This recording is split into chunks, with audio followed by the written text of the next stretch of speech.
บรรยากาศของน้องนักเรียนมศ.สาธิตได้เข้าร่วมรับฟังการโฆษณาสร้างความเข้าใจเกี่ยวกับโครงการขนส่งแบบยืนยงในตัวเมืองนครหลวงจันทร์หรือโครงการรถเมล์ด่วน BRT เพื่อให้น้องนักเรียนหันมาสวมใส่การขนส่งสาธารณะให้หลายขึ้นลดผ่อนอุบัติเหตุค่าใช้จ่ายและภาระของผู้ปกครองเพื่อเฮ็ดให้ประชาชนชาวนครหลวงจันทร์โดยเฉพาะแม่นครูอาจารย์และนักเรียนได้รับรู้เข้าใจเกี่ยวกับประวัติความเป็นมาความหมายความสำคัญและผลประโยชน์ที่จะได้รับในการนำใช้รถเมล์ BRT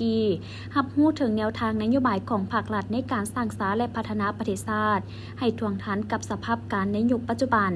และใส่แก้ไขปัญหาการสัญจรแออัดโดยการหันมาใช้รถเมล์ด่วน BRT ในการเดินทาง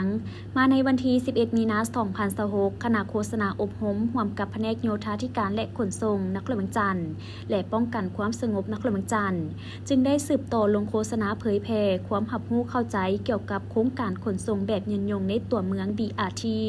ให้แก่ครูอาจารย์ในนักเรียนอยู่โรงเรียนมศ.สาธิตโดยการเข้าร่วม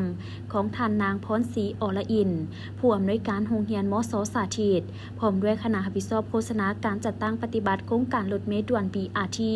ครูอาจารย์นักเรียนเข้าร่วม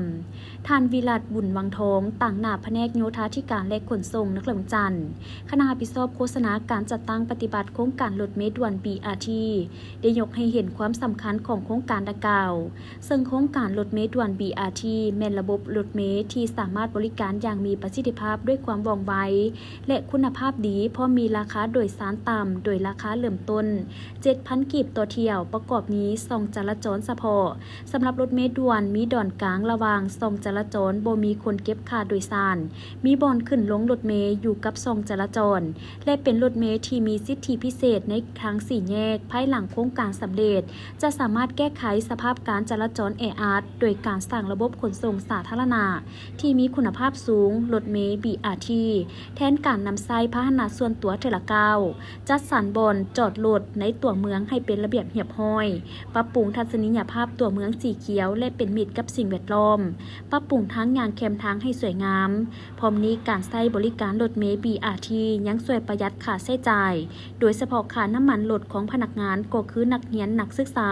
ในระยะที่น้ำมันมีราคาสูงตื่มอีกโอกาสนี้พันโทเหรียญไซมงพลคำหัวหน้ากล่องโฆษณาแผนกตำรวจจราจรป้องกันความสงบนครหลวงจันทร์ก็ได้เผยแพร่เอกสารเกี่ยวกับการนำใช้เส้นทางที่มีการเปลี่ยนแปลงทิศการสัญจร9เส้นทางในนครหลวงจันทร์ทั้งนี้ก็เพื่อเฮ็ดให้ผู้เข้าร่วมก็คือนักเรียนได้รับรู้และเข้าใจสามารถสัญจรไปมาอย่างถูกต้องตามเส้นทางปรับเปลี่ยนใหม่และถูกตามกฎระเบียบจราจรหลีกเลี่ยงการเกิดอุบัติเหตุนอกนี้ในพิธีผู้เข้าร่วมและคณะรับผิดชอบก็ได้ประกอบคำคิดคำเห็นสนทนาแลกเปลี่ยนเกี่ยวกับโครงการรถเมล์ BRT พร้อมนี้ยังมีกิจกรรมถามตอบเกี่ยวกับโครงการรถเมล์ BRT สำหรับน้องนักเรียนและผู้เข้าร่วมอีกด้วย